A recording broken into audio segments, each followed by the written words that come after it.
5 health tips जो आपको हमेशा स्वस्थ रखेंगी। योग विज्ञान से सीखें। भारतीय संस्कृति में जीने के कुछ ऐसे तौर तरीके हैं जिनका हम कई पीढ़ियों से पालन करते आ रहे हैं, जैसे उपवास करना, उठने और बैठने के ढंग और पानी भरकर रखने के लिए तांबे के बर्तनों का प्रयोग। आइए जानते हैं 5 हेल्थ टिप्स के बारे में। इससे पहले आप चैनल को सब्सक्राइब करें और अपने दोस्तों को शेयर करें और वीडियो में अंत तक बने रहे। तांबे के बर्तन का पानी पिएं। तांबे के बैक्टीरिया नाशक गुणों में मेडिकल साइंस बड़ी गहरी रुचि ले रहा है। पिछले कुछ वर्षों में कई प्रयोग हुए हैं और वैज्ञानिकों ने यह मालूम किया है कि पानी की अपनी याददाश्त होती है। यह हर उस चीज को याद रखता है जिसको यह छूता है। पानी की अपनी स्मरण शक्ति होने के कारण हम इस बात पर ध्यान देते हैं कि उसको कैसे बर्तन में रखें। पहले सही तरह का खाना खाने की आदत डालें, तब उपवास की सोचें।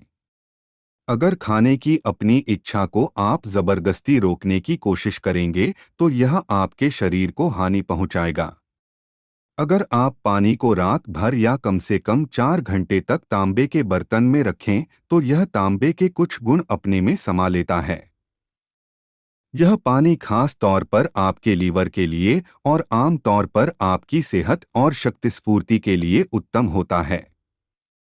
अगर पानी बड़ी तेजी के साथ पंप होकर अनगिनत मोड़ों के चक्कर लगाकर लोहे या प्लास्टिक की पाइप के सहारे आपके घर तक पहुंचता है तो इन सब मोड़ों से रगड़ाते कराते गुजरने के कारण उसमें काफी दोष आ जाता है। लेकिन पानी में याददाश्त के साथ साथ अपने मूल रूप में वापस पहुंच पाने की शक्ति भी होती है। अगर आप नल के इस पानी को 1 घंटे तक बिना हिलाए डुलाए रख देते हैं तो दोष अपने आप खत्म हो जाता है। 2. शरीर को नींद नहीं, आराम दें। आप सोने किस वक्त जाते हैं यह तो आपके लाइफस्टाइल पर निर्भर करता है, लेकिन महत्व इस बात का है कि आपको कितने घंटे की नींद की जरूरत है। अक्सर कहा जाता है कि दिन में 8 घंटे की नींद लेनी ही चाहिए। आपके शरीर को जिस चीज की जरूरत है वह नींद नहीं है, वह आराम है। अगर आप पूरे दिन अपने शरीर को आराम दें, अगर आपका काम, आपकी एक्सरसाइज सब कुछ आपके लिए एक आराम की तरह है, तो अपने आप ही आपकी नींद के घंटे कम हो जाएंगे। लोग हर चीज तनाव में करना चाहते हैं।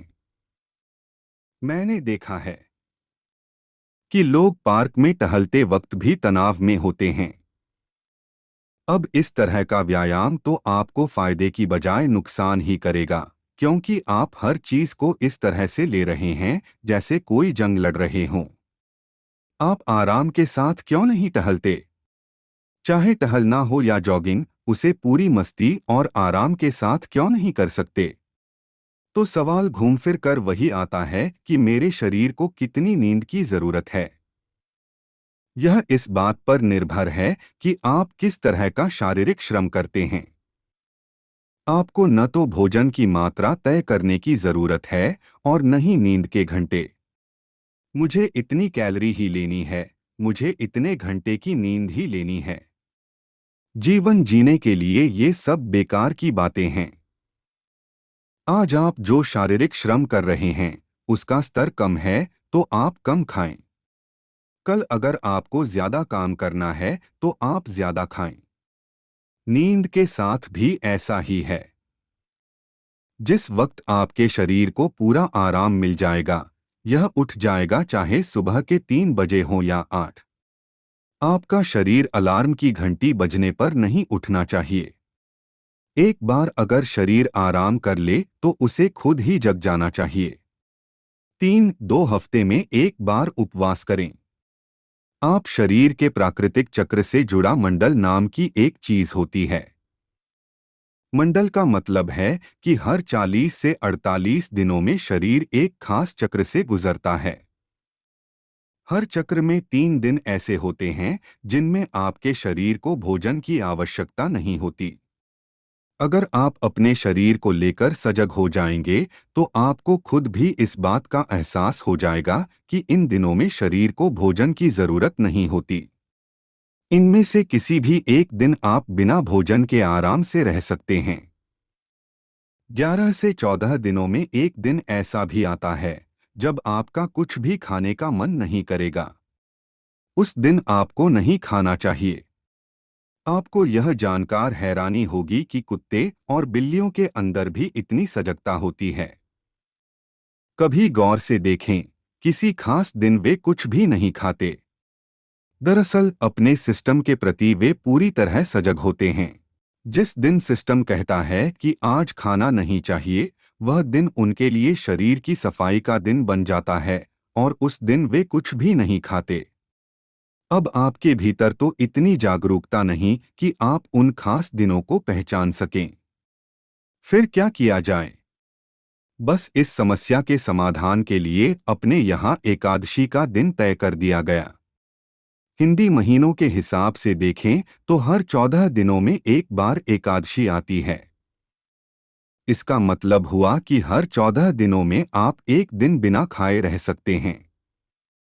अगर आप बिना कुछ खाए रह ही नहीं सकते या आपका कामकाज ऐसा है जिसके चलते भूखा रहना आपके वश में नहीं और भूखे रहने के लिए जिस साधना की जरूरत होती है वह भी आपके पास नहीं है, तो आप फलाहार ले सकते हैं। कुल मिलाकर बात इतनी है कि बस अपने सिस्टम के प्रति जागरूक हो जाएं। एक बात और, अगर आप बार बार चाय और कॉफी पीने के आदी हैं और उपवास रखने की कोशिश करते हैं तो आपको बहुत ज्यादा दिक्कत होगी। इस समस्या का तो एक ही हल है। अगर आप उपवास रखना चाहते हैं तो सबसे पहले अपने खानपान की आदतों को सुधारें। पहले सही तरह का खाना खाने की आदत डालें, तब उपवास की सोचें। अगर खाने की अपनी इच्छा को आप जबरदस्ती रोकने की कोशिश करेंगे तो यह आपके शरीर को हानि पहुंचाएगा। यहाँ एक बात और बहुत महत्वपूर्ण है कि किसी भी हाल में जबरदस्ती न की जाए। 4. पीठ को सीधा रखकर बैठें।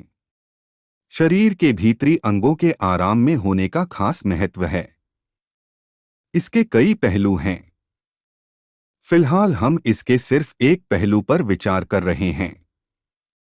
शरीर के ज्यादातर महत्वपूर्ण भीतरी अंग छाती और पेट के हिस्से में होते हैं। ये सारे अंग न तो सख्त या कड़े होते हैं और न ही ये नट या बोल्ट से किसी एक जगह पर स्थिर किए गए हैं। ये सारे अंग ढीले ढाले और एक जाली के अंदर झूल रहे से होते हैं। इन अंगों को सबसे ज्यादा आराम तभी मिल सकता है जब आप अपनी रीढ़ को सीधा रखकर बैठने की आदत डालें। आधुनिक विचारों के मुताबिक आराम का मतलब पीछे टेक लगाकर या झुककर बैठना होता है। लेकिन इस तरह बैठने से शरीर के अंगों को कभी आराम नहीं मिल पाता। मुझे इतनी कैलोरी ही लेनी है, मुझे इतने घंटे की नींद ही लेनी है, जीवन जीने के लिए ये सब बेकार की बातें हैं। आज आप जो शारीरिक श्रम कर रहे हैं उसका स्तर कम है तो आप कम खाएं। कल अगर आपको ज्यादा काम करना है तो आप ज्यादा खाएं। इस स्थिति में शारीरिक अंग उतने ठीक ढंग से काम नहीं कर पाते जितना उनको करना चाहिए, खासकर जब आप भरपेट खाना खाने के बाद आराम कुर्सी पर बैठ जाएं। आजकल काफी यात्राएं आराम कुर्सी में होती हैं। अगर आप कार की आरामदायक सीट पर बैठकर 1000 किलोमीटर की यात्रा करते हैं तो आप अपने जीवन के कम से कम 3 से 5 माह खो देते हैं। ऐसा इसलिए होता है क्योंकि लगातार ऐसी मुद्रा में बैठे रहने की वजह से आपके अंगों पर इतना बुरा असर होता है कि उनके काम करने की शक्ति में नाटकीय ढंग से कमी आ जाती है या फिर वे बहुत कमजोर हो जाते हैं। शरीर को सीधा रखने का मतलब यह कतई नहीं है कि हमें आराम पसंद नहीं है, बल्कि इसकी सीधी सी वजह यह है कि हम आराम को बिल्कुल अलग ढंग से समझते और महसूस करते हैं। आप अपनी रीढ़ को सीधा रखते हुए भी अपनी मांसपेशियों को आराम में रहने की आदत डाल सकते हैं। लेकिन इसके विपरीत, जब आपकी मांसपेशियां झुकी हों तो आप अपने अंगों को आराम में नहीं रख सकते। आराम देने का कोई और तरीका नहीं है। इसलिए यह जरूरी है कि हम अपने शरीर को इस तरह तैयार करें कि रीढ़ को सीधा रखते हुए हमारे शरीर का ढांचा और स्नायुतंत्र आराम की स्थिति में बने रहें। 5 पंच तत्वों से जुड़कर जीवन जिएं। हम कुछ लोगों को बता रहे थे कि हमारे योग केंद्र में एक योगिक अस्पताल है, तो अमेरिका से कुछ डॉक्टर इसे देखना चाहते थे और वे हमारे यहाँ आए। वे 1 हफ्ते यहाँ थे और 1 हफ्ते के बाद वे मुझसे बहुत नाराज थे। मैंने कहा, क्यों, मैंने क्या किया? वे चारों तरफ यही बातें कर रहे थे, ये सब फालतू बकवास है। सद्गुरु ने कहा, यहाँ एक योगिक अस्पताल। कहाँ है योगिक अस्पताल? हमें कोई बिस्तर नहीं दिख रहे हैं, हमें कुछ नहीं दिख रहा। फिर मुझे समझ आया कि उनकी समस्या क्या है। फिर मैंने उन्हें बुलाया और मैंने कहा, परेशानी क्या है? उनमें से एक महिला, जिनकी आंखों में आंसू थे, बोली, मैं यहाँ इतने विश्वास के साथ आई और यहाँ धोखा हो रहा है। यहाँ कोई अस्पताल नहीं है, बिल्कुल भी कुछ नहीं यहाँ, और आप बोल रहे हैं कि यहाँ अस्पताल है। मैंने कहा, आराम से बैठिए। आपके अस्पताल के बारे में ये विचार हैं कि बहुत से बिस्तर हों जहां मरीजों को सुला दो और उन्हें दवाइयां देते रहो। ये अस्पताल ऐसा नहीं है। मैं आपको आसपास घुमाता हूं। सभी मरीज यहां बगीचे में काम कर रहे हैं और रसोई घर में काम कर रहे हैं। हम उनसे काम करवाते हैं और वे ठीक हो जाते हैं। तो सबसे महत्वपूर्ण चीज ये है कि अगर कोई बीमार हो तो हम उनसे बगीचे में काम करवाते हैं। उन्हें खाली हाथों धरती के संपर्क में कम से कम आधे घंटे से लेकर 45 मिनट तक जरूर होना होता है। ऐसा करने से वे स्वस्थ हो जाते हैं। क्योंकि आप जिस चीज को शरीर कहते हैं वो बस इस धरती का एक टुकड़ा है ना?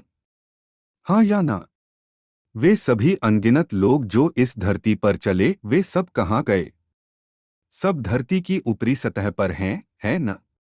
ये शरीर भी धरती की सतह पर चला जाएगा, जब तक कि आपके दोस्त इस डर से कि आप फिर से न जाग जाएं, आपको बहुत गहरा न दफना दें। तो यह बस धरती का एक टुकड़ा है।